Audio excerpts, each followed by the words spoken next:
O21 Hindi अध्याय 101 रेत का तूफान 2। पिछला अध्याय। अगला अध्याय। मैंने पूरी ताकत से चिल्लाकर कहा, रेत का तूफान। लोगों ने सुना और मेरी ओर देखा, लेकिन जब उन्होंने देखा कि मैं आसमान की ओर देख रहा हूं तो उन्होंने मेरी ओर देखना शुरू कर दिया। फ्रीवेब नोवेल कप।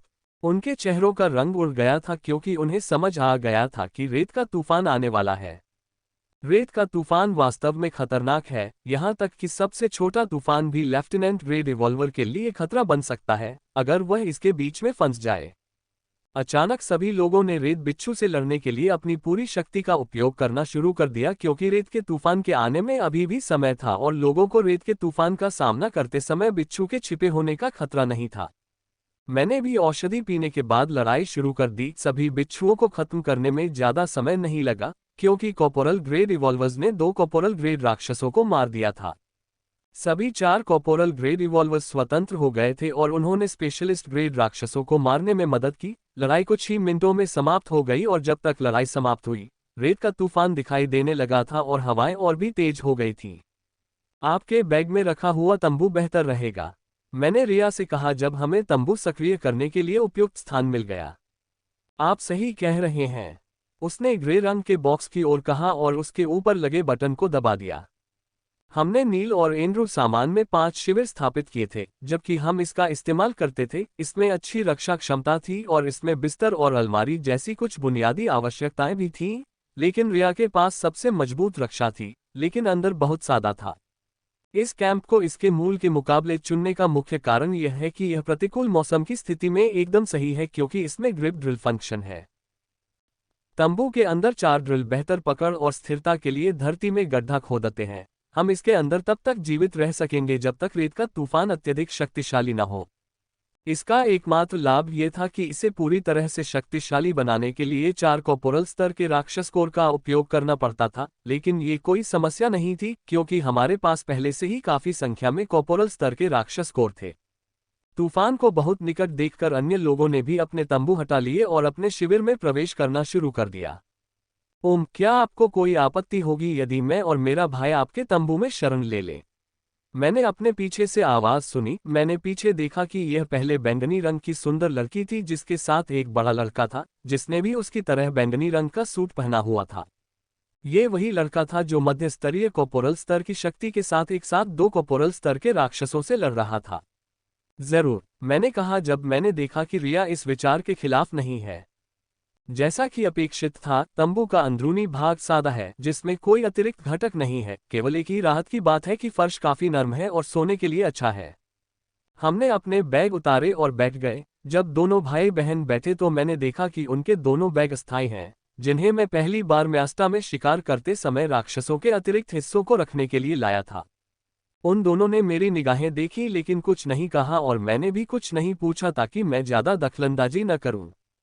मुझे पहले तो काफी आश्चर्य हुआ जब मैंने देखा कि लड़का और लड़की जो भी उपकरण पहने हुए हैं वे नाइट ग्रेड के हैं, ठीक वैसे ही जैसे जिम और उसकी गर्लफ्रेंड पहने हुए हैं। उसने इसे छिपाने की बहुत कोशिश की थी, लेकिन जब उसने रेत बिच्छू पर मारक शॉट मारा तो उसने खुलासा किया कि उसने आखिरी क्षण में इसे हेरफेर किया था और रेत बिच्छू की पूंछ के खिलाफ बचाव करते समय मैंने अपनी आंखों के कोने से इसे देख लिया और उसे और उसके भाइयों को थंडरगोड सिगिल के साथ एक ही ब्रांडेड देखकर मैं निश्चित रूप से मान सकता हूं कि उसके भाई उपकरण दोनों नाइट ग्रेड हैं। ऐसा लगता है कि नाइट ग्रेड उपकरण उतने दुर्लभ नहीं है जितना मैंने सोचा था, बस वे केवल संगठन के अभिजात वर्ग के लिए ही उपलब्ध हैं। और उनके उपकरणों को देखकर मैं निश्चित रूप से कह सकता हूं कि लड़के ने बिच्छुओं के खिलाफ लड़ते समय अपनी शक्ति का पूरी तरह से उपयोग नहीं किया था, खासकर उस प्यारी लड़की भाई ने। मैं सुन सकता हूं कि तेज हवाएं तंबू से टकरा रही हैं और हम अजीब तरह से चुपचाप एक दूसरे को घूर रहे हैं। जब तूफान हमारी ओर आ रहा हो तो केवल तेज हवा की आवाज सुनते हुए शिविर में चुपचाप बैठे रहना बहुत ही अजीब है। लड़की की तरह लड़के के भी स्ट्रॉबेरी जैसे सुनहरे बाल और नीली आंखें थीं, लेकिन वह अपनी बहन की तरह सुंदर नहीं बल्कि सुंदर दिख रहा था। मैं जिल हूं और यह मेरा भाई विलियम है जिसे आपने हमें शरण देने के लिए धन्यवाद दिया है, प्यारी जिल ने कहा। उसके बोलने के साथ ही हमारे बीच अजीब सा माहौल फैल गया। कुछ नहीं, रिया ने मुस्कुराते हुए जवाब दिया, मुझे पूछने में कोई आपत्ति नहीं है, आपके साथी खिलाड़ी क्यों नहीं रुके? रिया ने पूछा। मैं भी इस बात को लेकर बहुत उत्सुक हूं कि वे अपने बाकी साथियों के साथ क्यों नहीं रुके। उन्होंने कहा, वे हमारे साथी नहीं हैं, हम उनसे 3 दिन पहले रेगिस्तान में मिले थे।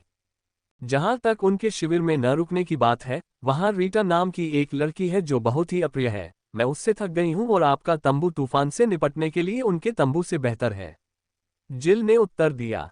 खैर, इससे बहुत कुछ स्पष्ट हो गया। मैं उन अप्रिय लोगों के साथ नहीं रहना चाहता जिनसे मैं कुछ दिन पहले ही मिला था। मैं उनसे एक और प्रश्न पूछने ही वाला था कि तभी हवा ने तंबू को टक्कर मार दी। धूप धूप, तेज हवा तंबू से टकराई जिससे तंबू हिलने लगा। तूफान हमारे ऊपर आ रहा है। यहां तक कि कंपन महसूस होने के बाद जिल ने अपने मंत्री को बुलाया और उसे कसकर गले लगा लिया। जल्द ही तेज हवाएं हमारे तंबू से टकराने लगीं और तंबू और अधिक जोर से हिलने लगा। ऐसा लग रहा था जैसे पूरा शिविर हवाओं से उड़ जाएगा। अंततः तूफान आ गया। धुंध धुंध, तूफान आया और बहुत तेज हवाएं हमारे तंबू से टकराने लगीं। शोर और तीव्र झटकों को सुनकर मुझे बहुत डर लगा। मुझे ऐसा लगा जैसे हमारा तंबू तूफान में उड़ जाएगा और हम सब उसके अंदर कुचल जाएंगे। चबाओ चबाओ, मुझे नहीं लगता कि जब मैंने एशलिन को बाहर बुलाया और उसे जोर से गले लगाया तो उसने शिकायत शुरू कर दी। मैं अकेली नहीं डरी हुई हूँ, हम सभी डरे हुए हैं क्योंकि रिया ने दीदी को बाहर बुलाया था और अब वह उसे गले लगा रही है और लड़के विलियम ने भी उसे राक्षस कहा है। इससे पहले सैंड स्कॉर्पियंस के खिलाफ लड़ते समय उसने अपने राक्षस को नहीं बुलाया था और राक्षस को देखकर मैं समझ सकता हूँ कि उसने ऐसा क्यों कहा। जब विलियम ने अपने राक्षस को बुलाया था तो तंबू में हवा क्षण भर के लिए ठंडी हो गई थी। ये बोआ है, विशेष रूप से एक बर्फ प्रकार का बोआ। ये लगभग 2 मीटर लंबा बर्फ सफेद शरीर है जिसके पूरे शरीर पर हिमखंड का डिजाइन है। राक्षस एक ही समय में खतरनाक और सुंदर दोनों लग रहा था। मैंने बड़े संगठनों के केवल 4 राक्षसों को देखा, लेकिन प्रत्येक राक्षस एक बहुत शक्तिशाली क्षमता के साथ अद्वितीय है। जिल के हिरन में बहुत तेज गति है और वह अभी भी बच्चा है। विलियम्स फ्रॉस्ट बोआ बहुत खतरनाक एहसास देता है। जिम की गर्लफ्रेंड की लाइटनिंग कैट भी जिम की गर्लफ्रेंड की बिल्ली जैसा ही एहसास देती है। केवल जिम का छोटा सा सांप ही औसत दर्जे का लगता है, लेकिन मुझे यकीन है कि उस छोटे सांप में निश्चित रूप से कुछ विशेष क्षमता होगी, अन्यथा जिम का उससे कोई संबंध नहीं होता। उनकी तुलना एशलिन से करने का कोई मतलब नहीं है, लेकिन नव उत्परिवर्तित डीडी भी इन 4 राक्षसों की तुलना में थोड़ी फीकी है। हवा की आवाज सुनकर मुझे यकीन हो गया कि मैं तूफान में प्रवेश कर गया हूं क्योंकि आवाजें तेज होती जा रही हैं, लेकिन हमारा शिविर अभी भी डगमगा रहा है। तो जिल, जब तुम इस क्षेत्र में प्रवेश करोगी, क्या तुम्हें सिंध के जंगल में इंतजार कर रहे बचाव दल के बारे में कुछ पता है? मैंने माहौल को हल्का करने के लिए पूछा। जैसे ही मैंने प्रश्न पूछा, मैंने देखा कि विलियम ने गुस्से से जिल को देखा था और उसके चेहरे पर थोड़ी दोषी भावना थी। उन्होंने कहा, हम इस क्षेत्र में 9 दिन पहले पहुंचे थे। मैंने विलियम से कहा था कि वह मुझे ग्रीन हिल्स ले जाए, हम बस वहां जाकर देखेंगे और वापस लौट आएंगे। उसने कहा। उसका चेहरा लाल हो गया था और मैं उसकी आवाज में अपराध बोध सुन सकता था। इसलिए जब हम ग्रीन हिल्स गए तो अपने हथियारों के अलावा कुछ भी नहीं लाए थे, लेकिन जब हम ग्रीन हिल की ओर बढ़ रहे थे, अचानक अंतरिक्ष परत अटक गई और हम इस क्षेत्र में प्रवेश कर गए, सीधे बंजर भूमि में। मुझे वास्तव में उस पर दया आती है। हो सकता है कि उसने अपने भाई को बिना कोई जीवित उपकरण लाए उसके साथ ग्रीन हिल्स आने के लिए मजबूर किया हो और दुर्भाग्य से वे ग्रीन हिल्स में प्रवेश करने से पहले इस क्षेत्र में प्रवेश कर गए और सबसे बड़ी बात यह है कि वे इस झुलसाने वाले बंजर भूमि पर पहुंचे, इस क्षेत्र के किसी अन्य भाग में नहीं। मैं कल्पना भी नहीं कर सकता कि बिना किसी जीवित रहने के उपकरण के उनके दिन कितने कठिन रहे होंगे। भगवान का शुक्र है कि वे इतने बुद्धिमान हैं कि अपने हथियार साथ लेकर आए, अन्यथा इस बंजर भूमि में जीवित रहना उनके लिए बहुत कठिन हो जाता। हवाएं और अधिक मजबूत हो रही हैं, तूफान का केंद्र 2 घंटे में हमारे ऊपर होगा, रिया ने कहा जैसे ही उसने तंबू खोला। ईंधन बॉक्स में केवल 2 कॉर्पोरल ग्रेड राक्षस कोर रखे गए थे जबकि अन्य 2 स्थान खाली थे। रिया खाली जगहों में 2 और राक्षस कोर जोड़ने ही वाली थी कि उसने अपने पीछे एक आवाज सुनी। मुझे जाने दो, आपने हमें अपने तंबू में रखने की कृपा की थी, हमें कम से कम इतना तो योगदान देना चाहिए, विलियम ने कहा और उसने 2 कॉर्पोरल स्तर के कोर को 2 शेष खाली स्थानों पर रख दिया। रिया ने कहा, तूफान का केंद्र हम तक पहुंचने से पहले हमें खाना खत्म कर लेना चाहिए। विलियम और जिल को भोजन की आवाज सुनकर असहज महसूस हुआ। मैं उनके हाव भाव से अनुमान लगा सकता हूं कि उनके पास कोई भोजन नहीं है और उनके अस्थायी बैग में शायद कुछ राक्षसी अंडे हैं जिन्हें वे शाम को पकाने वाले थे। मुस्कुराते हुए रिया और मैंने संरक्षित भोजन का पर्याप्त पैकेट निकाला जो 4 मनुष्यों और राक्षस के खाने के लिए पर्याप्त था। मेरे बैग में पहले से ही कुछ पैक किया हुआ राक्षस का मांस था और नील और एंड्रू को मारने के बाद हमें उनके तंबू में भी दर्जनों पैकेट मिले। उनके पास 4 दिनों तक 10 लोगों का पेट भरने के लिए पर्याप्त भोजन है। हमारे पास आधा राक्षस मांस है जिसे अंतरिक्ष थैलियों में पैक किया गया है, जबकि आधा हमारे बैकस्पेस में है ताकि कोई हमारे बारे में संदेह न कर सके। हमें इसी से काम चलाना पड़ता है क्योंकि हम तंबू में खाना नहीं बना सकते, मैंने मजाक में कहा और सभी को मांस के पैकेट बांटे। सभी ने अपना पैक किया हुआ मांस खोला और खाना शुरू कर दिया। मुझे ये देखकर थोड़ा आश्चर्य हुआ कि एशलिन ने खाना देखकर कोई नखरा नहीं दिखाया, बल्कि चुपचाप उसे खाया। लेकिन अगर कोई उसे ध्यान से देखे तो उसे उसके चेहरे पर खाना खाते समय अरुचि के भाव दिखाई देंगे। वह ये पैकेट वाला खाना इसलिए खा रही है क्योंकि वह जानती है कि अगर वह इसे नहीं खाएगी तो उसे भूखे पेट सोना पड़ेगा और यह उसके लिए अस्वीकार्य है। वह पेटू है, उसे खाना उतना ही प्रिय है जितना कि अपनी जिंदगी, लेकिन वह परिस्थितियों के सामने समझौता ही कर सकती है।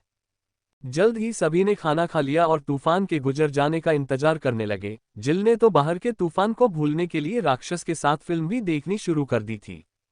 उसे ऐसा करते देख मैंने, रिया और उसके भाई ने अपने होलोवॉच पर फिल्म शुरू कर दी ताकि हमारा ध्यान बाहर के तूफान से दूर रहे।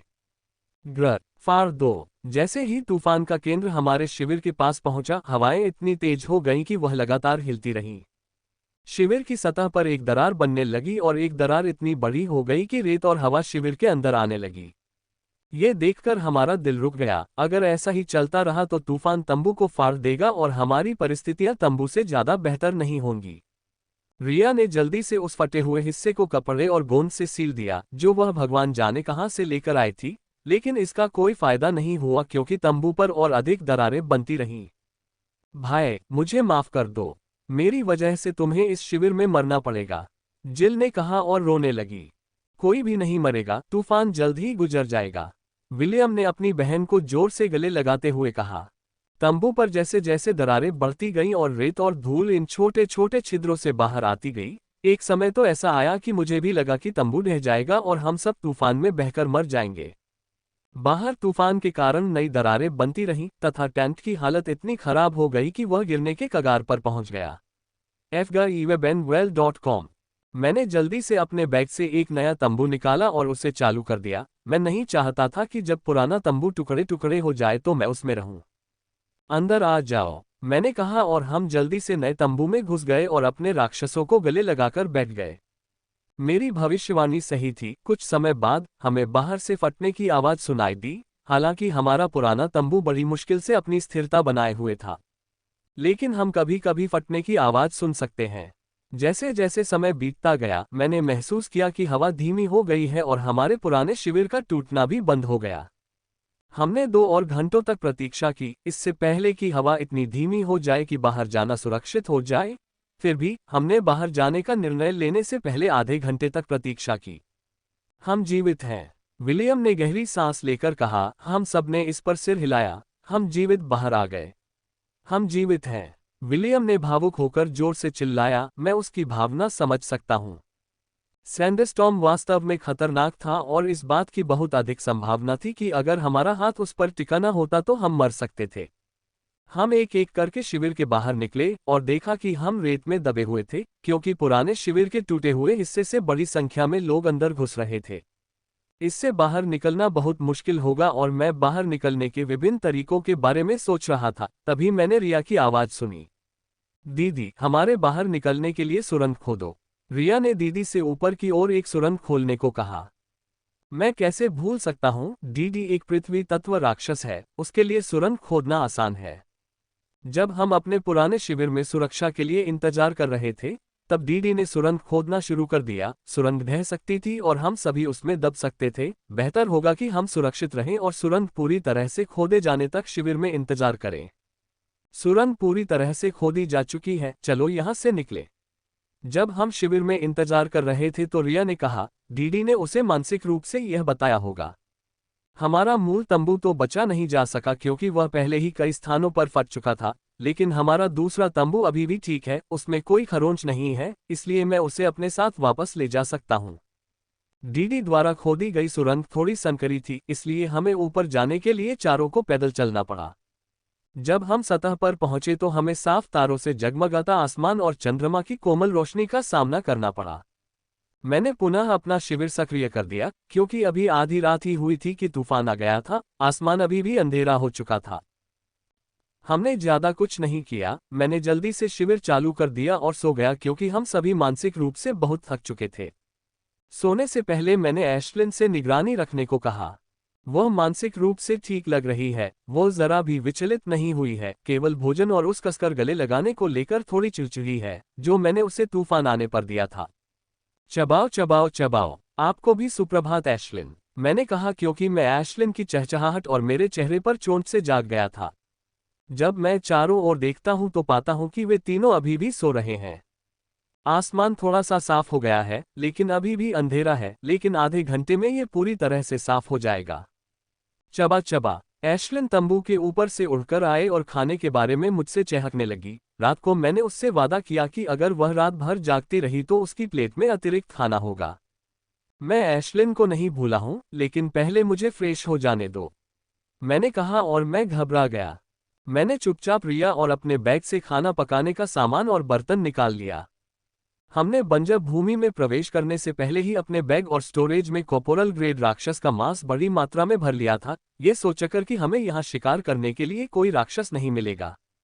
हम गलत थे, हमें बंजर भूमि में कई राक्षस मिले, लेकिन उनके मांस की तुलना घाटी में शिकार किए गए राक्षसों से नहीं की जा सकती थी। मैंने सभी सामग्री और बर्तन निकाल लिए और खाना बनाना शुरू कर दिया, साथ ही एशलिन को राक्षसों पर नजर रखने की याद दिलाती रही। बाहर खाना बनाना अच्छा लगता है, जब कोई आपको परेशान नहीं करता और शरीर पर सुबह की ठंडी हवा लग रही होती है।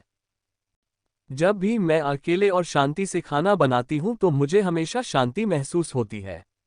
जब मैं खाना बना रही थी, मैंने अपने पीछे से आवाज सुनी, पता चला कि यह जिल थी। उसे देखकर मैं काफी आश्चर्यचकित हुई। मैंने सोचा कि यह रिया या विलियम होगा और वह सबसे आखिर में जागेगी, लेकिन मैं गलत थी।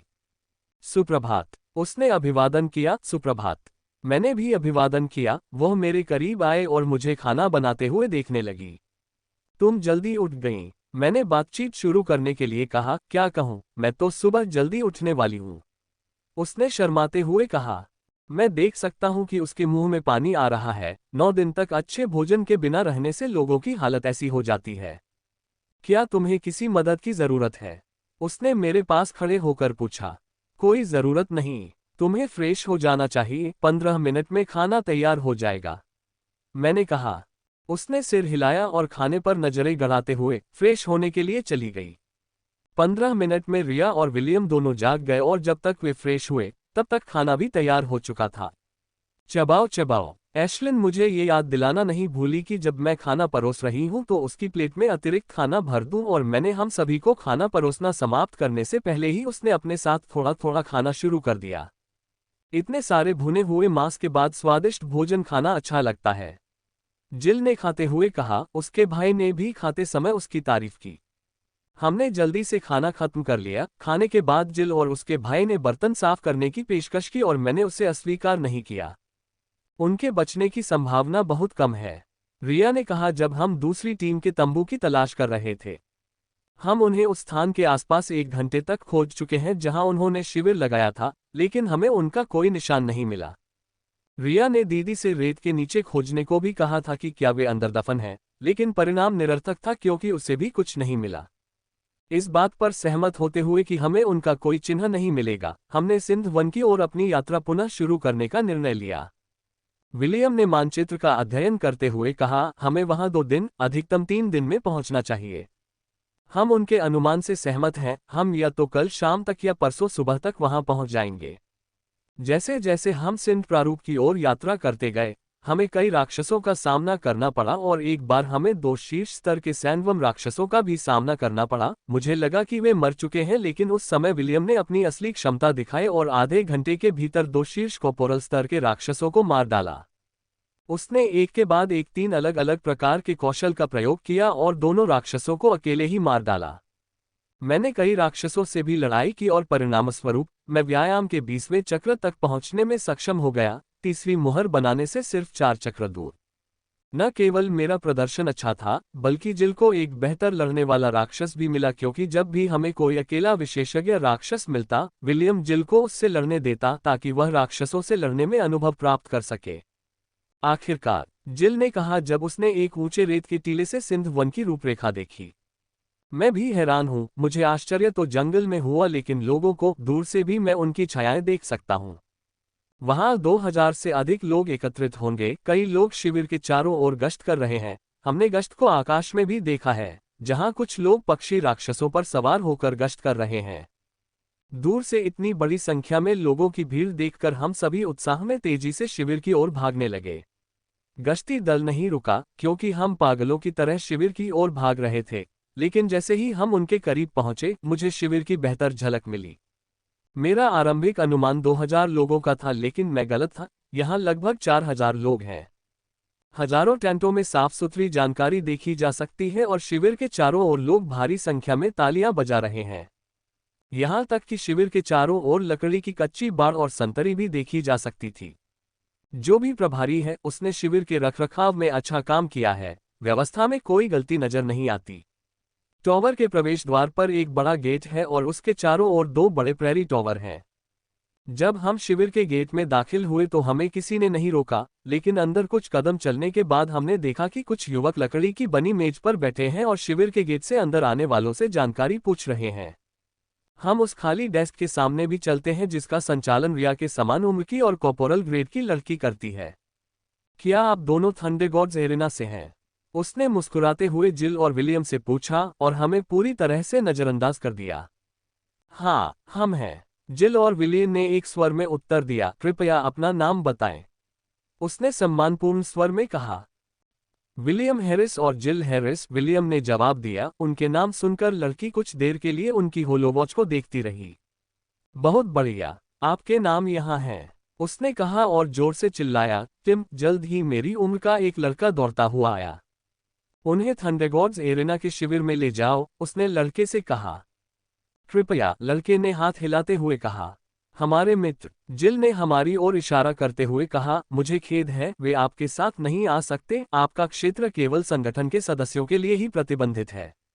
यदि वे किसी संगठन या सरकार के सदस्य हैं तो वे आपके साथ जा सकते हैं, और यदि वे नहीं हैं तो उन्हें अपना शिविर सामान्य क्षेत्र में लगाना होगा। ये शिविर के नियम हैं, उसने मुस्कुराते हुए जिल से कहा।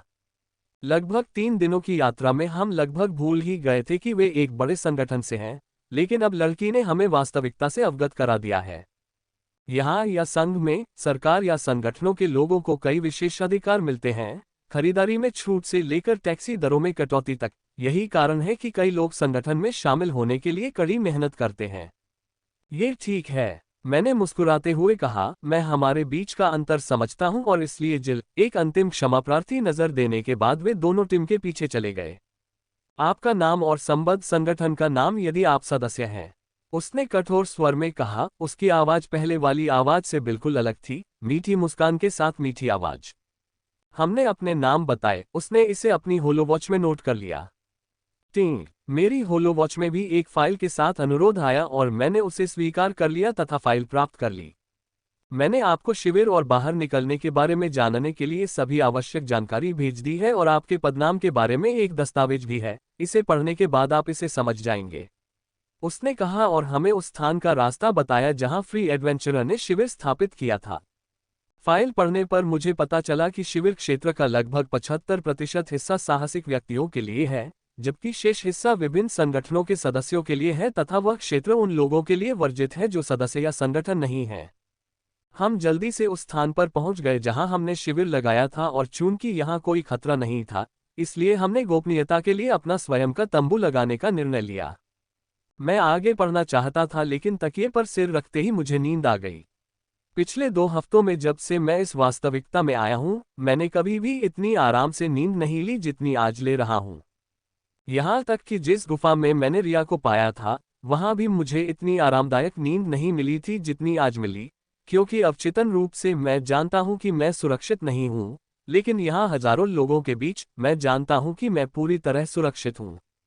यहां तक कि अगर राक्षसों की भीड़ ने हमला भी कर दिया तो 4000 लोग उनसे निपटने के लिए पर्याप्त हैं। जब मैं उठा तो शाम हो चुकी थी और आसमान में अंधेरा छा गया था, लेकिन जादुई पत्थरों की रोशनी में शिविर पूरी तरह से चमक रहा था। लड़की ने जो पूरा दस्तावेज दिया था उसे पढ़ने के बाद मुझे समझ आ गया।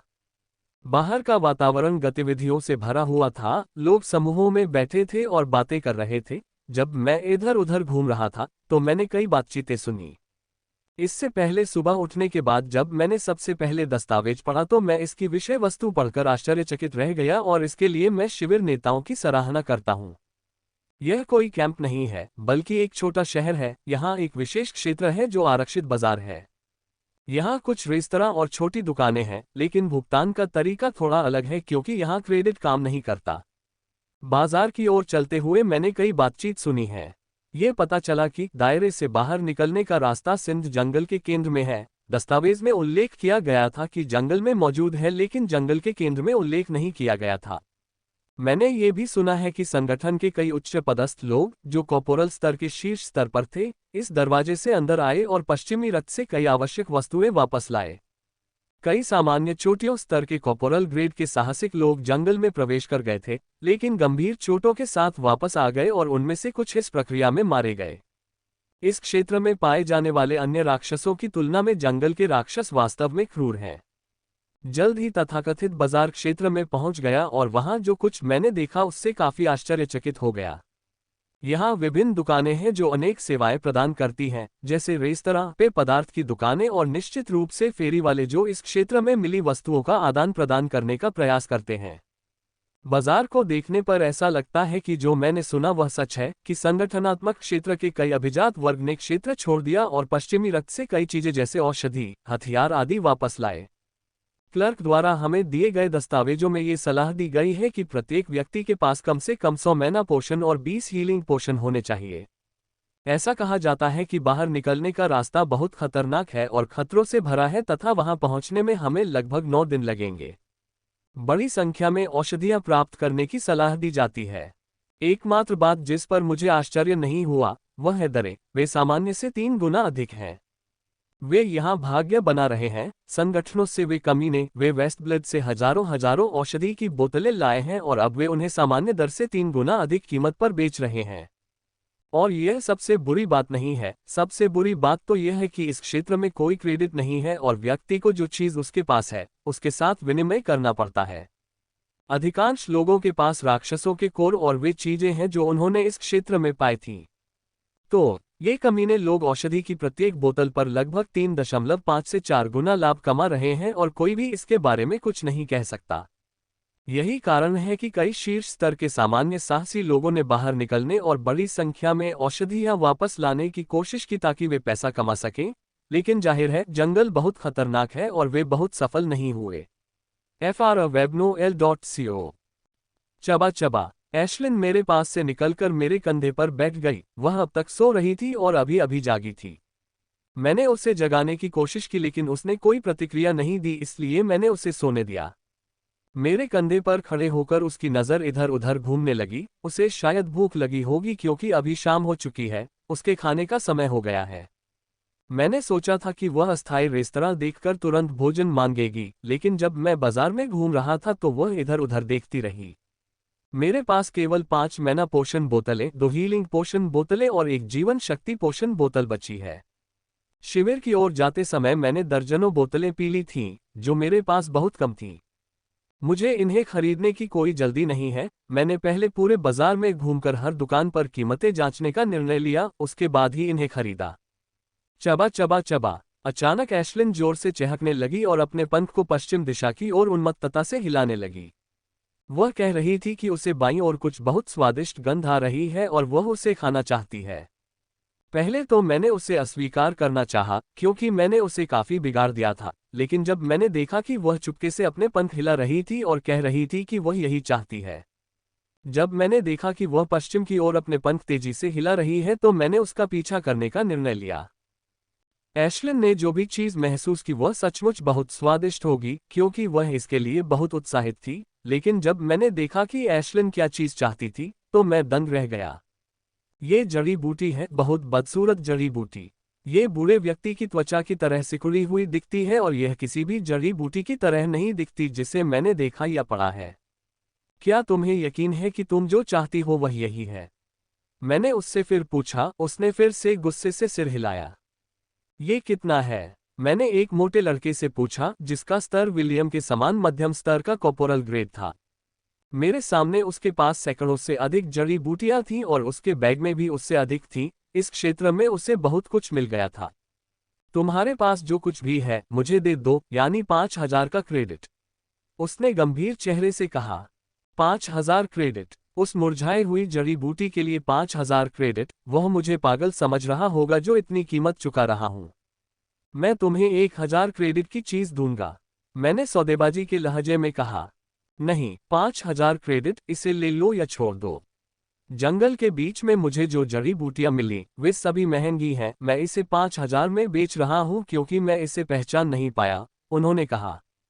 वह बहुत अड़ियल लग रहा था। मुझे नहीं लगता कि वह इसकी कीमत बदलेगा और एशलिन के मुंह से लार टपकती देखकर लगा कि अगर मैंने उससे ये बदसूरत दिखने वाली जड़ी बूटी नहीं खरीदी तो वह मुझे चैन से नहीं बैठने देगी।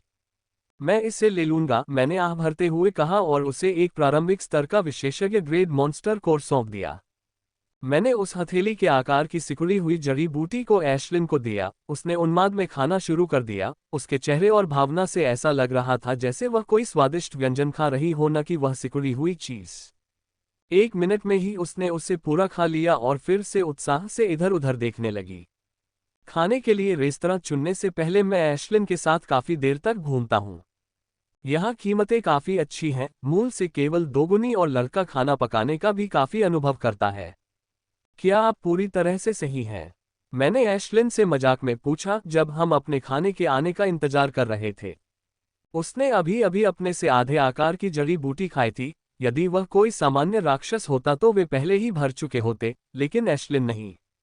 चबाओ चबाओ चबाओ, उसने मुझे चिढ़ाते हुए कहा कि वह अभी भी भूखी है और सामान्य आकार का भोजन खाएगी।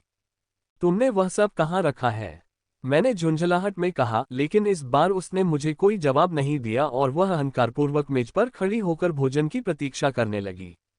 ये बढ़िया है, मैंने भोजन का पहला निवाला लेते हुए कहा। यह उसी स्तर का है जैसा मैंने वेस्टब्लिड में खाया था। खाना खाने के तुरंत बाद मैं औषधि खरीदने के लिए औषधि की दुकान पर गया। मैं अब तक जितनी भी दुकानों पर गया हूँ उनमें से ये सबसे सस्ती है। मैं 100 मन औषधियाँ, 30 उपचार औषधियाँ, 10 विष निरोधक औषधियाँ और 50 जीवन शक्ति औषधियाँ लाया हूँ। मैंने इतने सारे जीवन शक्ति औषधियाँ इसलिए लाई क्योंकि रिया ने बताया था कि सर्वोच्च युद्ध अभ्यास की सील्स का अधिकांश भाग जीवन शक्ति से बना है। यदि मैं सील के निर्माण के दौरान जीवन शक्ति औषधि पीता हूँ तो यह मुझसे बहुत कम मैना लेगा और सील भी जल्दी बन जाएगी। और 22 हिंदी अध्याय 106 पुनर्जन्म का चमत्कारी फलाए। पिछला अध्याय। अगला अध्याय। चबाओ चबाओ चबाओ। कुछ सामान खरीदने के बाद मैं दुकान से बाहर निकलने की ओर जा रहा था, तभी एशलिन फिर से पागलों की तरह चहकने लगी। वह बार बार अपने पंख हिलाकर मुझे अपनी ओर चलने के लिए कह रही थी। हस्ताक्षर करते हुए मैंने उसके निर्देशों का पालन करने का निर्णय लिया। मुझे बस उम्मीद है कि यदि इस बार वह कोई जड़ी बूटी उठाएगी तो वह पिछली बार चुनी गई बदसूरत सिकुड़ी हुई दिखने वाली जड़ी बूटी से बेहतर होगी। जल्द ही हम उस फेरी वाली लड़की के पास आते हैं जिसने मेज पर कुछ अयस्क और जड़ी बूटियां अस्त व्यस्त तरीके से रख दी थीं और दुनिया की परवाह किए बिना होलोवॉच पर फिल्म देख रही थी। वह अपनी चीजों पर नजर नहीं रख रही है, लेकिन कोई भी उससे चोरी करने के बारे में नहीं सोचेगा। वह कॉर्पोरल ग्रेड के शीर्ष स्तर पर है। इस अंतरिक्ष क्षेत्र में एक शीर्ष स्तरीय पावर हाउस है। क्या तुम्हें यकीन है कि यही वो चीज है जो तुम चाहते हो? मैंने अनिश्चितता के साथ पूछा। वह जो चाहती है वह सामान्य आकार की चेरी है। कोई सोचेगा कि चेरी में क्या खराबी है? चेरी का रंग जहरीला हरा है। जो भी इसे देखेगा उसे निश्चित रूप से लगेगा कि यह जहरीली है। मैंने उससे 3 बार पूछा कि क्या वह यही चाहती है। मैं नहीं चाहता कि वह कोई जहरीली चीज खाकर मर जाए। ये देखते हुए कि वह इस चेरी के बारे में बहुत आश्वस्त है, मैंने उसे खरीदने का निर्णय लिया। माफ कीजिए, इसकी कीमत कितनी है? मैंने चेरी की ओर इशारा करते हुए पूछा। उसने अपनी फिल्म से नजर हटा ली और उस चेरी की ओर देखने लगी जिसकी ओर मैं इशारा कर रहा था। मुझे 10,000 क्रेडिट मूल्य की कोई चीज दे दो, उस पर मोल तोल करने की कोशिश मत करो। मैं कीमत नहीं बदलूंगी, उसने निश्चित स्वर में कहा। मेरी किस्मत इतनी खराब क्यों है? वो मोटा भी मोल भाव नहीं करना चाहता, पर कम से कम उसने मुझे ऊंची कीमत का कारण तो बताया। पर इस लड़की ने तो उसके लिए भी समय नहीं निकाला और अपनी मूवी देखने वापस चली गई। मैंने 2 स्पेशलिस्ट ग्रेड मॉन्स्टर कोर मेज पर रखे और सावधानी से जहरीली हरी बेरी को उठाया और चला गया। ये लो, मैंने कहा एशलिन को एक चेरी देते हुए, लेकिन मैंने किसी दुर्घटना की स्थिति में जेब से विषरोधी औषधि पहले ही निकाल ली थी। चबाओ चबाओ चबाओ। उसने अपना छोटा सा सिर हिलाया और कहा कि यह मेरे लिए है। ये सुनकर मैं थोड़ा चौंक गया, क्योंकि इस छोटे से पेटू ने मेरे लिए मुश्किल से कुछ छोड़ा था। क्या तुम मुझे मारना चाहते हो या कुछ और? मैंने कहा। जब उसने मुझसे बेरी खाई तो वह इतनी गुस्से में दिख रही थी कि मुझे लगा कि वह अपनी छोटी चोंच से आग उगल देगी।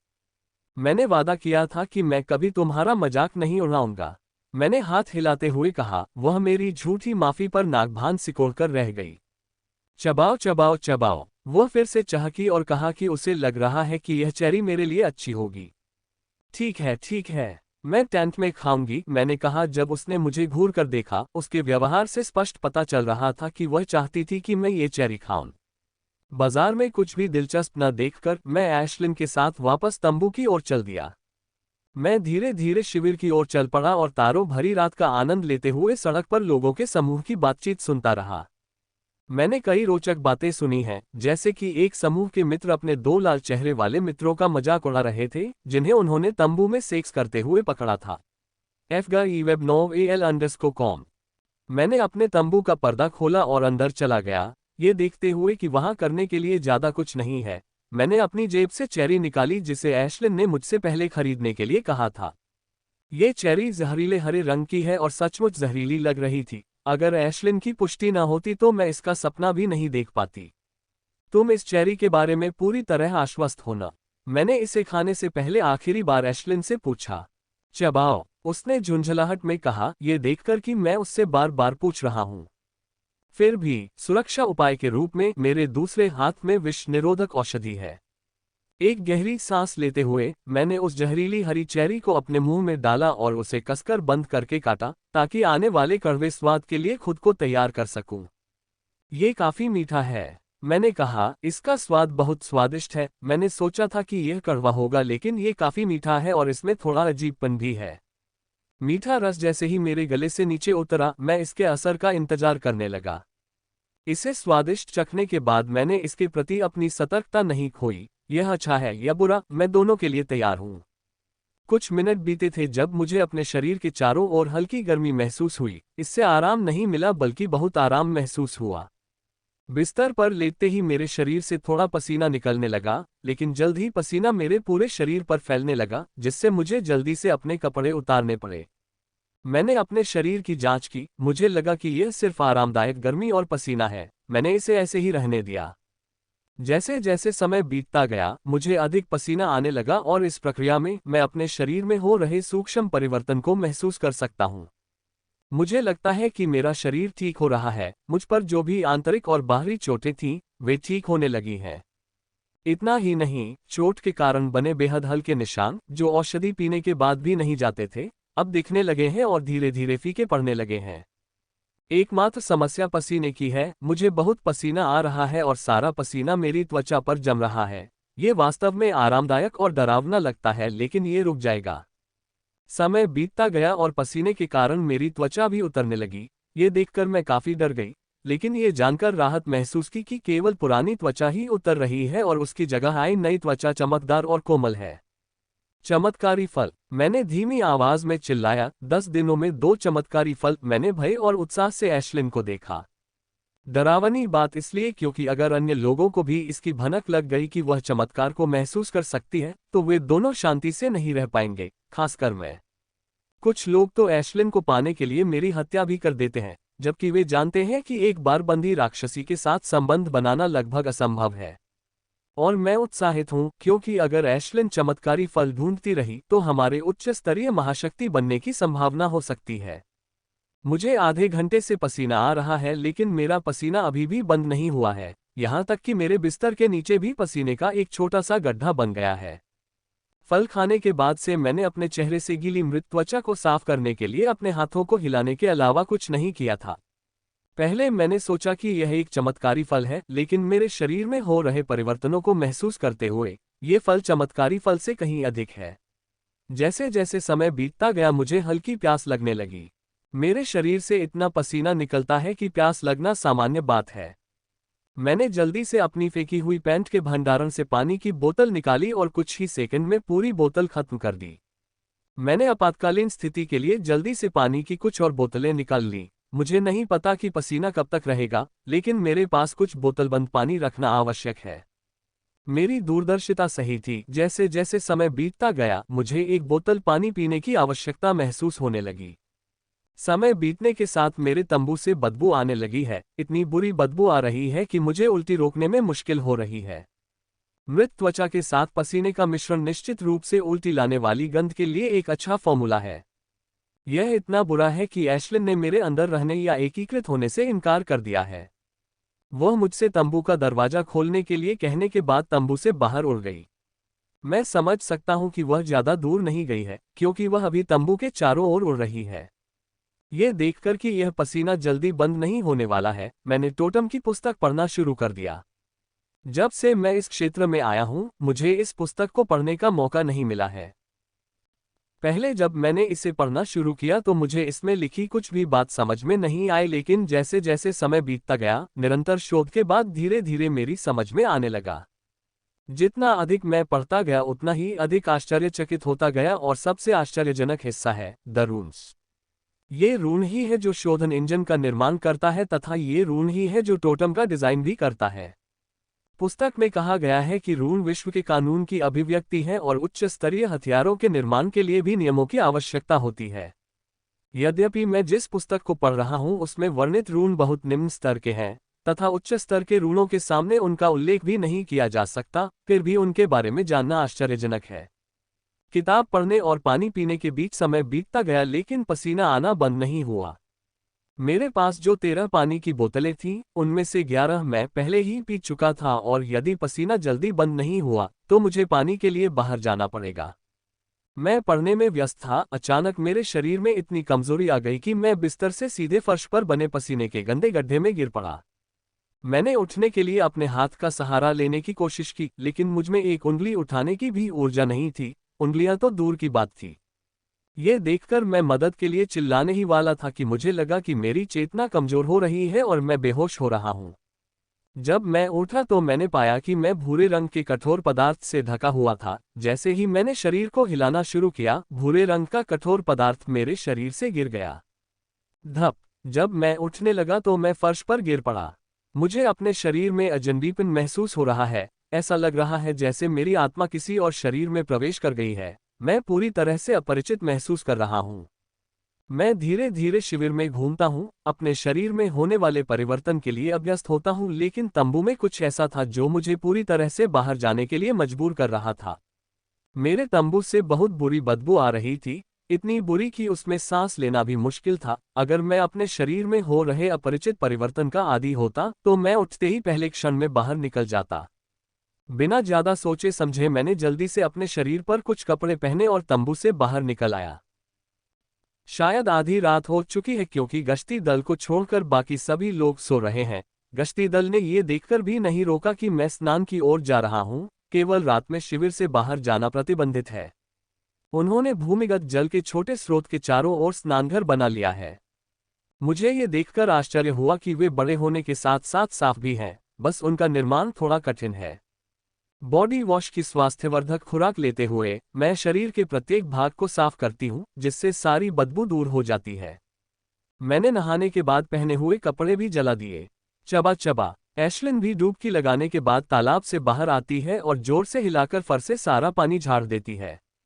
तंबू को साफ करने के बजाय मैंने उसे निष्क्रिय कर दिया और वापस अपने भंडारण में रख दिया। जब मेरे पास समय होगा तो मैं उसे साफ कर दूंगा। मैंने अपने भंडारण से एक और तंबू निकाला और इसे सक्रिय कर दिया। ये तंबू मेरे पिछले तंबू से बेहतर नहीं हो सकता है, कम से कम ये गंदगी और बदबू से भरा नहीं है। मैं तंबू के बीच में चुपचाप खड़ा होकर अपने शरीर के अंदर और बाहर के हर हिस्से की जांच कर रहा था।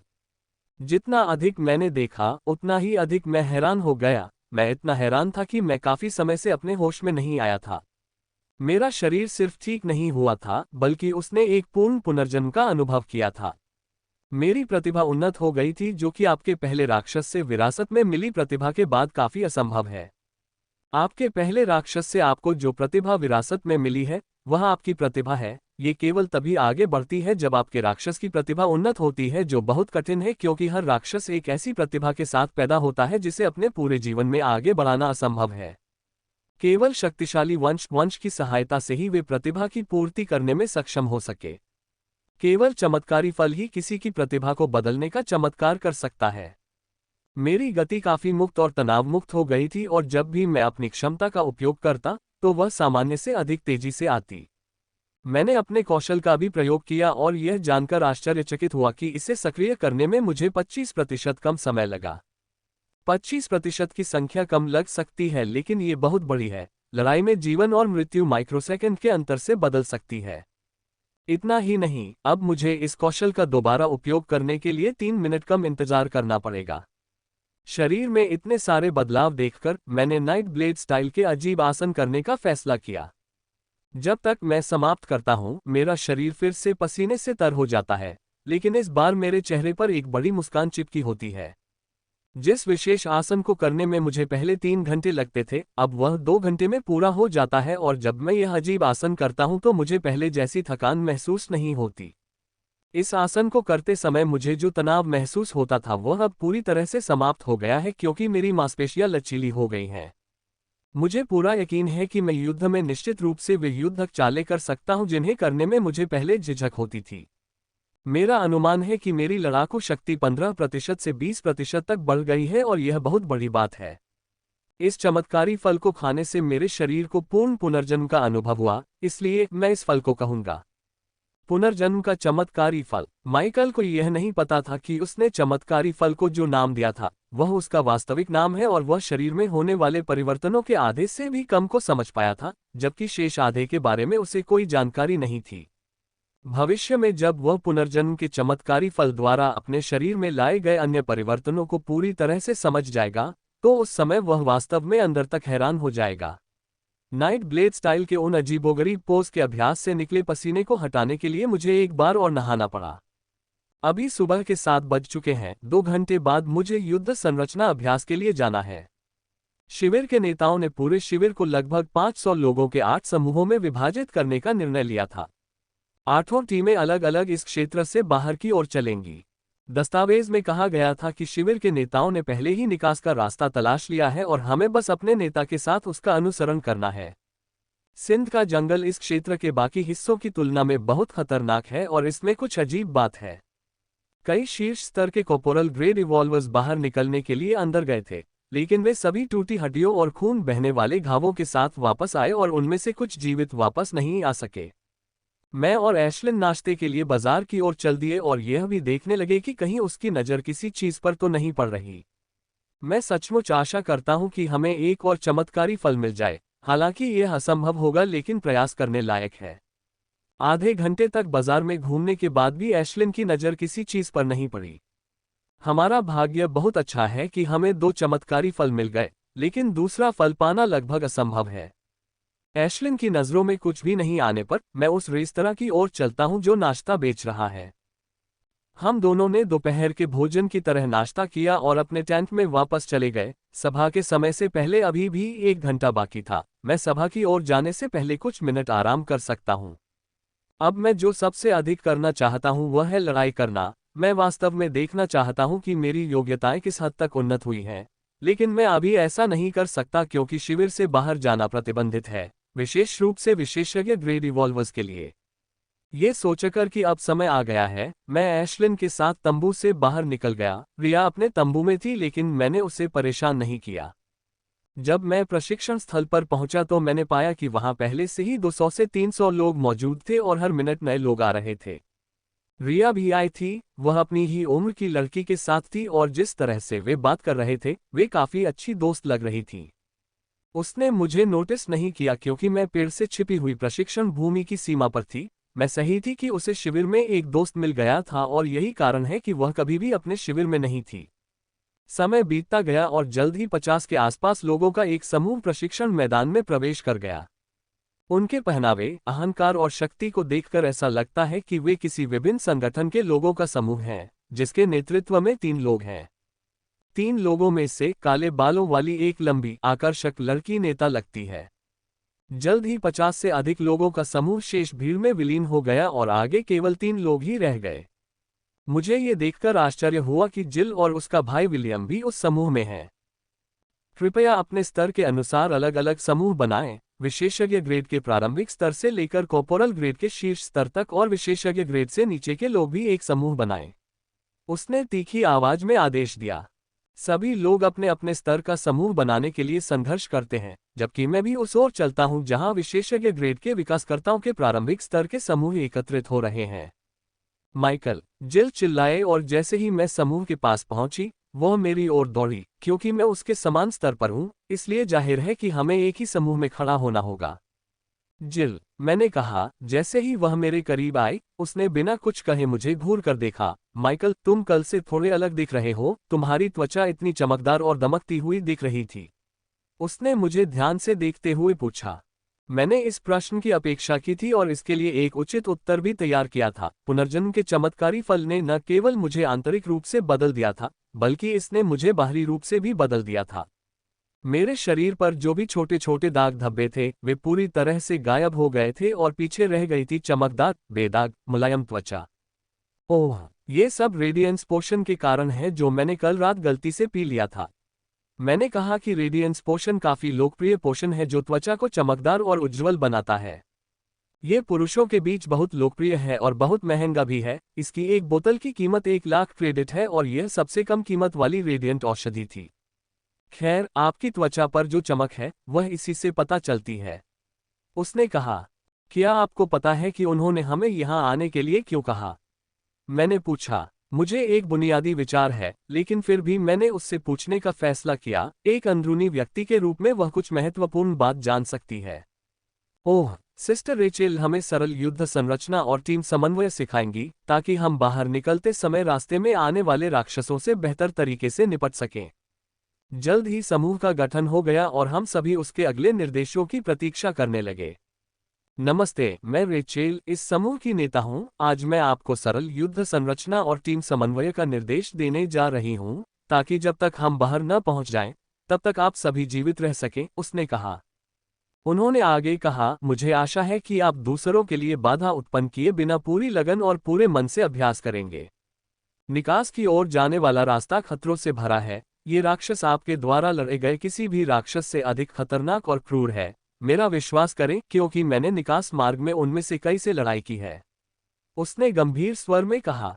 ऐसा लगता है कि वह उन लोगों में से एक है जो बाहर गए थे और वापस आ गए थे। जल्द ही उन्होंने हमें एक समूह बनाने के बारे में निर्देश देना शुरू कर दिया। एक समूह में विशेषज्ञ स्तर के 6 लोग होते हैं। समूह में 3 प्रारंभिक स्तर के, 2 मध्य स्तर के और 1 शीर्ष स्तर के विशेषज्ञ ग्रेड रिवॉल्वर्स हैं। विशेषज्ञ ग्रेड रिवॉल्वर के हर 2 समूह प्रारंभिक स्तर के कॉर्पोरल स्तर के इवॉल्वर्स की कमान में हैं।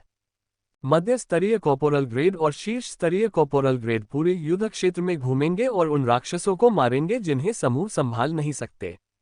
पूरी व्यवस्था बिना किसी प्रतिबंध के काफी स्वतंत्र है। अपने समूह की एक निश्चित सीमा में आप राक्षस से अलग से लड़ सकते हैं और यदि आपके साथियों को आपकी मदद की आवश्यकता है तो आप उसकी मदद भी कर सकते हैं।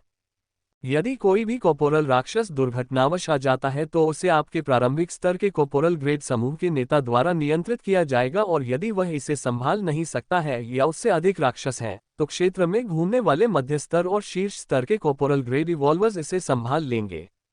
शेष बचे लोग विशेषज्ञ ग्रेड से नीचे के हैं, जिनकी संख्या लगभग 25 है।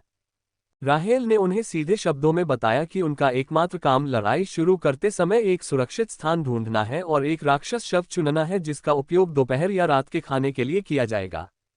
हम लगातार फॉर्मेशन का अभ्यास करते रहे। यह अभ्यास कम और याद करने जैसा अधिक था, क्योंकि लोग एक दिन में युद्ध फॉर्मेशन नहीं सीख सकते, चाहे वे कितनी भी कोशिश कर लें। इसलिए रेचेल का एकमात्र विकल्प हमें ये सिखाना है कि ऐसा होने पर क्या करना चाहिए।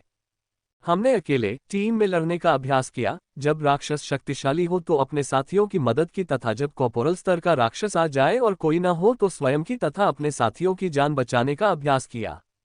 उन्होंने टीम वर्क और समन्वय की कई तरकीबें और तकनीक सिखाई, जो राक्षसों के खिलाफ लड़ाई में वास्तव में मददगार साबित होंगी। जब हम कई तरकीबें और तकनीक का अभ्यास कर रहे थे तो रेचेल ने हमें जंगल के बारे में ऐसी जानकारी देनी शुरू की जिसे सुनकर मैं सचमुच हैरान रह गया।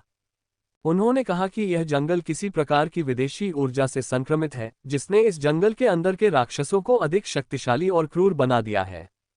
वे बाहरी लोगों पर हमला कर देंगे और जंगल के भीतर प्रवेश करने के बाद हमें राक्षसों के झुंड का सामना करना पड़ेगा। उन्होंने कहा कि 4 दिन हल्के होंगे क्योंकि एक समूह में 500 से अधिक लोग थे। कुछ 4 दिन लड़ने का मौका नहीं मिलेगा, लेकिन जब हम मुख्य क्षेत्र में पहुंचेंगे तो चीजें पूरी तरह से अलग होंगी। हम पर दिन और रात बिना रुके हमला किया जाएगा, लेकिन उन्होंने कहा कि वे वेस्टब्लिड से शक्तिशाली सुरक्षा कलाकृति लाए हैं जो रात में राक्षस से हमारी रक्षा करने में सक्षम होंगे। उन्होंने कलाकृति के बारे में ज्यादा विवरण नहीं बताया, लेकिन मैं हर किसी के चेहरे पर राहत भरी अभिव्यक्ति देख सकता था। यह अभ्यास पूरे दिन चलेगा और अभी तो केवल सुबह ही है। सभी लोगों में से सबसे ज्यादा दुखी प्राइवेट ग्रेड के लोग हैं। रिया उन्हें अपनी पीठ पर भारी बोझ लेकर हमारे अभ्यास के बीच में दौड़ने के लिए कहती है। काम केवल इतना है कि लड़ाई के बीच सबसे सुरक्षित जगह ढूंढनी है और दोपहर और रात के खाने के लिए सबसे अच्छे राक्षस शवों को चुनना है। लड़ाई शुरू हुए केवल 2 घंटे ही हुए थे, लेकिन निजी स्तर के सभी खिलाड़ी सिर से पैर तक पसीने से भीग चुके थे, लेकिन वे सभी बिना किसी शिकायत के वही कर रहे थे जो राहेल ने उन्हें बताया था। वे सर्वश्रेष्ठ निजी श्रेणी के विकासकर्ता हैं। जो कमजोर थे वे पहले ही इस कठोर क्षेत्र में नष्ट हो चुके थे। जो लोग प्राइवेट ग्रेड में हैं वे सबसे अधिक दयनीय हैं और जो लोग मध्यम स्तर और शीर्ष स्तर के कॉर्पोरल ग्रेड में हैं वे सबसे अधिक लापरवाह हैं। वे अभ्यास मैदान में बस दौड़ रहे हैं, बचाव के लिए प्रशिक्षण ले रहे हैं। जब भी मध्य स्तर और शीर्ष स्तर के कॉर्पोरल राक्षस युद्ध के मैदान में दिखाई देंगे तो उनसे लड़ना उनकी जिम्मेदारी होगी। मैं हजारों बार एक ही क्रिया को दोहराते हुए काफी ऊब महसूस करता हूं, लेकिन जीवित रहने के लिए ऐसा करना पड़ता है। यद्यपि यह अभ्यास बहुत उबाऊ है, फिर भी मैंने पाया कि यह मेरे लिए बहुत लाभदायक हो रहा है। पुनर्जन्म का चमत्कारी फल खाने के बाद मेरे शरीर में कई परिवर्तन हुए जिनका अभ्यास और अनुभव के बिना मैं बमुश्किल ही उपयोग कर पाता। इस दोहरावपूर्ण अभ्यास से मुझे अपने शरीर की नई ताकत और लचीलेपन को समझने में मदद मिली। इस प्रशिक्षण की मदद से मैं इससे पूरी तरह परिचित हो गई हूं और मेरी युद्ध शक्ति के साथ साथ मेरे शरीर पर नियंत्रण भी बढ़ गया है। जल्द ही दोपहर हो गई और हम बिना रुके अभ्यास करते रहे। निजी श्रेणी के इवॉल्वर्स पर थोड़ी भी दया न महसूस करते हुए रेचेल ने उन्हें 1 घंटे तक आराम करने का आदेश दिया, लेकिन हमारे लिए यह कोई अच्छी बात नहीं थी क्योंकि हम अभ्यास जारी रखे हुए थे।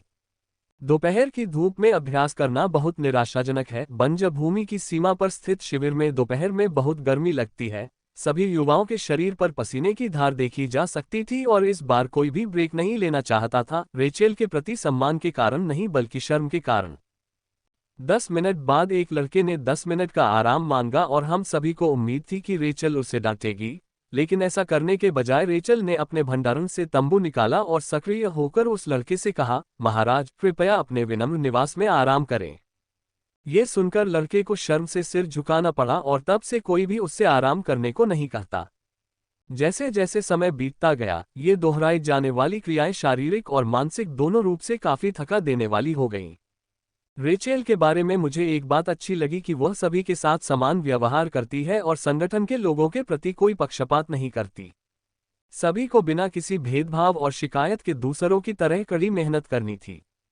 सब रुक जाओ, आप सबने आज बहुत मेहनत की है, आपको गर्व होना चाहिए। उसने शिविर के किनारे एक चट्टान पर खड़े होकर कहा। हम कल सुबह ठीक 8 बजे शिविर से निकलेंगे, यदि संभव हो तो आधे घंटे पहले यहाँ एकत्रित हो जाएं। आप सभी जाने के लिए स्वतंत्र हैं और कृपया शिविर द्वारा उपलब्ध कराए गए दस्तावेज में लिखी सभी आवश्यक चीजें खरीदना याद रखें, वे चीजें आपकी जान बचाएंगी। उसने कहा और 2 दोस्तों के साथ चली गई। मैं वास्तव में थक गई हूँ, जिल ने कहा और वह छोटी सी चट्टान पर बैठ गई। उसका राक्षस भी उसके अंदर से बाहर आ गया और उसे चाटना शुरू कर दिया। ये देखकर मुझे बहुत गुस्सा आया। एशलिन कभी भी ज्यादा स्नेह नहीं दिखाती, वह हमेशा घमंडी और अलग थलग रहती है। मैं भी जिल के पास बैठकर अपने थके हुए शरीर को आराम देता हूँ। क्या तुम्हें जंगल के बारे में कोई अंदरूनी जानकारी है? मैंने बेशर्मी से पूछा। नहीं, उसने अपना कान हिलाते हुए कहा। ये सुनकर मुझे थोड़ी निराशा हुई, मुझे लगा था कि उसके पास कुछ अंदरूनी जानकारी होगी। मुझे केवल इतना पता है कि बहन रेचेल ने आज हमें क्या बताया, लेकिन मेरे भाई का एक मित्र बचाव दल के सदस्य के रूप में पोर्टल से बाहर आया है। उसने कहा कि अंदर का राक्षस बहुत खतरनाक है। उन्होंने कहा, विशेष रूप से जंगल के मुख्य क्षेत्र में जहां निकास द्वार स्थित है, वहां जितनी अधिक तैयारी होगी उतना ही बेहतर होगा। ऐसा लग रहा था कि मुझे कुछ औषधियां और अन्य चीजें खरीदने के लिए अधिक पैसे खर्च करने होंगे जिनकी मुझे आवश्यकता होगी। क्या आप वेस्टब्लड से लाए गए सुरक्षा कलाकृतियों के बारे में कुछ जानते हैं? मैंने पूछा। मुझे ज्यादा उम्मीद नहीं थी कि वह जवाब देगी क्योंकि ये बातें संगठन के रहस्य से जुड़ी थीं। ओह, वह कलाकृति! ये तो ग्रेड 2 वार्ड प्रकार की कलाकृति है। सिस्टर रेचेल ने इसे बहुत अधिक रहस्यमय बना दिया है। उसने कहा, क्योंकि यह सामान्य तलवार कलाकृति है। मेरे चेहरे पर सवाल देखकर उसने इसे और विस्तार से समझाने का फैसला किया। ये सामान्य ग्रेड 2 वार प्रकार की कलाकृति है जिसका उपयोग हम तब करते हैं जब सैकड़ों या उससे अधिक लोगों का एक बड़ा समूह प्रशिक्षण के लिए जाता है। यह 12 भागों वाली कलाकृति है जिसमें 12 कर्मचारी जैसे हिस्से हैं। जब हमने उन्हें शिविर के चारों ओर रखा तो यह एक ऊर्जा बल क्षेत्र का निर्माण करेगा जिसे लेफ्टिनेंट ग्रेड के अलावा कोई राक्षस इसके अंदर नहीं तोड़ सकता। उनके बारे में एकमात्र बुरी बात यह है कि वे दौड़ने के लिए बहुत सारे राक्षस कोर का उपयोग करते थे। उसने कहा, अब मुझे समझ में आ गया कि उसका क्या मतलब था, लेकिन मुझे अभी भी समझ में नहीं आया कि वह इतनी महान कलाकृति को एक सामान्य कलाकृति क्यों कह रही थी। संगठन का कोई भी सदस्य जिसके पास ए या बी स्तर की पहुंच है, वह संगठन से मुफ्त में और आप जैसे सामान्य लोगों के लिए ये सुविधा प्राप्त कर सकता है। यदि आपके पास पर्याप्त कनेक्शन है तो आप इसे बाजार से खरीद सकते हैं या आर्टिफैक्ट स्टोर से थोड़ा अतिरिक्त भुगतान करके खरीद सकते हैं। उन्होंने बताया, वह दिखने में जितनी भोली है उतनी है नहीं। यदि भविष्य में तुम्हें ऐसी किसी कलाकृति की आवश्यकता हो तो तुम मुझे फोन करना, मैं तुम्हारे लिए खरीद लूंगी। उसने प्रस्ताव दिया। धन्यवाद, मैंने कहा। ट्रिंग ट्रिंग ट्रिंग, अलार्म की आवाज से मैं जाग गई। मैंने अलार्म की आवाज बंद कर दी और उठ गई। मैं सुबह उठते ही काफी तरोताजा महसूस कर रहा हूँ। कल जिल से बात करने के बाद मैं खाना खाने के लिए बाजार गया और वापस आते ही सो गया। मैंने पढ़ा भी नहीं, जो मैं प्रतिदिन 2 घंटे करता हूँ। मैं आराम के लिए जंगल में जाने से पहले लंबी आरामदायक नींद लेना चाहता था। कल रात्रि भोजन के बाद मैं एशलिन के साथ कुछ देर तक बाजार में घूमता रहा, ये देखने के लिए कि क्या कोई चीज उसकी नजर में आ सकती है, लेकिन ऐसा कोई सौभाग्य नहीं था। बाहर अभी भी थोड़ा अंधेरा है, इसलिए मैं जल्दी से नहाने चला गया, इससे पहले कि भीड़ बढ़ जाए और मुझे नहाने के लिए जगह न मिल पाए। मैं समूह के साथ जंगल में प्रवेश करने से पहले आखिरी बार तरोताजा और स्वच्छ महसूस करना चाहता हूँ। मुझे नहीं लगता कि मुझे 1 सप्ताह से अधिक समय तक ठीक से स्नान करने का मौका मिलेगा। अपने शिविर में वापस आकर मैंने अपने हाथ में एक बर्तन लिया और उसे गर्म करना शुरू कर दिया। मैंने आज के लिए कल ही खाने का पैकेट लाया था। कल आधी रात से सारी दुकानें बंद हैं। यह एक अच्छा विचार था। मुझे खाना पकाने की जरूरत नहीं पड़ी और सुबह स्वादिष्ट भोजन खाने को मिला। मैं तंबू के फर्श पर लेट गया क्योंकि प्रशिक्षण मैदान पर एकत्र होने में अभी 1 घंटा बाकी था। बिस्तर पर लेटकर विचारों और यादों की नदी में तैरना बहुत अच्छा लगता है। मुझे इस दुनिया में आए 2 सप्ताह हो गए हैं। मेरे माता पिता मेरे बारे में बहुत चिंतित रहते हैं। मैंने उनसे वादा किया था कि मैं उन्हें कम से कम सप्ताह में 1 बार फोन करूंगा, लेकिन अब 2 सप्ताह हो गए हैं। मैं बस यही उम्मीद करता हूं कि वे मुझे ढूंढने के लिए रेडग्लो शहर नहीं गए होंगे। ये वही शहर है जिसके बारे में मैंने अपने माता पिता को बताया था कि मैं वहां हूं। जैसे ही 7:30 बजे में केवल आधा घंटा शेष रह गया, मैं उठा और अपने बैग से ब्रश निकाला। जब से मैं इस क्षेत्र में आया हूं, मैंने एशलिन के पंखों को शायद ही कभी छुआ हो। चबाओ चबाओ। मेरे हाथ में ब्रश देखकर एशलिन मेरे अंदर से बाहर आ जाती है। मैंने उसे अपने हाथ में उठाया और उसके पंखों को सहलाना शुरू कर दिया। एशलिन थोड़ी साफ सफाई की शौकीन है, अन्य राक्षसों के विपरीत जो मिट्टी पर लौटना और कीचड़ में खेलना पसंद करते हैं। दूसरी ओर एशलिन को अपने चांदी के पंख चमकते हुए पसंद हैं। जब भी वह पानी देखती तो हमेशा उसमें थोड़ा डुबकी लगा लेती, खासकर तब जब वह खाना खाते समय अपने आप को गंदा कर लेती। छी! जैसे ही मैंने उसके पेट पर ब्रश घुमाया, उसने संतुष्टि से चहचहाहट निकाली। उसे ब्रश करते समय मैं गहरी सोच में डूब गया। एशलिन की शक्ति बहुत कम है। वेस्टब्लड में वह अपने समान स्तर के राक्षसों को हराने में सक्षम थी, लेकिन यहाँ उसे अपने समान स्तर के सामान्य राक्षस को हराने में समस्या हो रही है। कुलीन राक्षसों के लिए वह मुश्किल से कुछ करने में सक्षम। ऐसा नहीं है कि उसे कम प्रशिक्षण मिला है, वह हर दिन उड़कर जाती थी और घूमती हुई तथा गाड़ी आग की गेंदें फेंकने का अभ्यास करती थी। दोष यह है कि उसकी प्रजाति, जो दुनिया में सबसे निम्न श्रेणी के राक्षसों में से एक है, ग्रे स्पार्क स्पैरो, जिससे वह उत्परिवर्तित हुई है, एक बहुत ही कमजोर राक्षस है। वे पालतू जानवरों की तरह हैं जिनमें ज्यादा शक्ति नहीं होती। उत्परिवर्तित होने के कारण वह संभवतः समान स्तर की ग्रे स्पार्क स्पैरो से दोगुनी शक्तिशाली है। मैंने वेब पर हाई एंड लो के बारे में खोज की है और यहां तक कि जिम से पूछा है कि क्या कोई ऐसी औषधि है जो उसकी युद्ध शक्ति को बढ़ा सकती है। उन्होंने कहा कि कुछ औषधियां तो हैं, लेकिन वे उनकी पहुंच से बाहर हैं, यहां तक कि गणतंत्र में किसी की भी पहुंच से बाहर हैं। उन्होंने कहा कि यदि ऐसा कोई औषधि मिल भी जाए तो वे एशलिन की शक्ति को केवल 10% तक ही बढ़ा पाएंगे। उन्होंने कहा कि मुझे एशलिन को प्रतिदिन थोड़ी मात्रा में राक्षस का कोर खाने देना चाहिए, विशेष रूप से अग्नि तत्व, जो एशलिन की अग्नि क्षमता को मजबूत बनाने में मदद कर सकता है। जैसा कि मैंने कहा, मुख्य समस्या एशलिन प्रजाति है। यह एक गुप्त ज्ञान है जिसे जिम ने मेरे साथ साझा किया। उन्होंने कहा कि दुनिया के लगभग सभी राक्षस किसी उच्च स्तर के राक्षसों के वंशज हैं। उनके शरीर में हमेशा कुछ सुप्त रक्तरेखा उपभेद मौजूद रहते हैं और कभी कभी वह उपभेद सक्रिय हो जाता है, जिसे हम उपभेद या रक्तरेखा का जागरण कहते हैं। इन राक्षसों को वंशज राक्षस के रूप में जाना जाता है और 99.999% राक्षस इस श्रेणी में आते हैं, लेकिन 0.001% राक्षस ऐसे हैं जो इस श्रेणी में फिट नहीं होते हैं। इन्हें अज्ञात राक्षस के रूप में जाना जाता है। इन अज्ञात राक्षस प्रजातियों के शरीर पर कोई उच्च स्तर का तनाव नहीं होता है क्योंकि वे समय की शुरुआत से ही अपने वर्तमान के साथ पैदा होते हैं। इनमें से अधिकांश अविकसित राक्षस प्रजातियां विलुप्त हो चुकी थीं, लेकिन उनमें से कुछ बच गईं और ग्रे स्पार्क स्पैरो उनमें से एक है। ग्रे स्पार्क गौरैया के विलुप्त होने से बचने के दो कारण हैं, पहला उनका डरपोक स्वभाव और दूसरा उनकी प्रजनन क्षमता। अपनी भयानक प्रजनन क्षमता के कारण ग्रे स्पार्क गौरैया विश्व में सबसे अधिक पाए जाने वाले राक्षसों में से एक है। यद्यपि उच्च तनाव या कमजोर क्षमता न होने का मतलब यह नहीं है कि वे प्रगति नहीं कर सकते। हमेशा एक रास्ता होता है। प्रकृति हमेशा सभी प्रजातियों की उन्नति के लिए एक रास्ता छोड़ती है और यह केवल हम पर निर्भर है कि हम उसे खोजें। freewebnovel.com। और मैंने वह रास्ता ढूंढने का निर्णय लिया, न केवल अपने लिए बल्कि एशलिन के लिए भी। चाहे मैं निकट भविष्य में कितने भी नए राक्षसों से संबंध बना लूं, कोई भी राक्षस उस विशेष भावना की जगह नहीं ले सकता जो मेरे मन में उसके लिए थी, चाहे वह राक्षस कितना भी शक्तिशाली क्यों ना हो। ठीक है, आज के लिए इतना ही काफी है, मैंने कहा और ब्रश रख दिया और एशलिन मेरे हाथ से उड़ गई। ये देखते हुए कि अब केवल 10 मिनट ही बचे हैं, मैं बाकी बची सारी चीजें अपने बैग में पैक कर लेता हूं और तंबू को निष्क्रिय कर देता हूं, फिर उसे वापस अपने बैग में रख लेता हूं।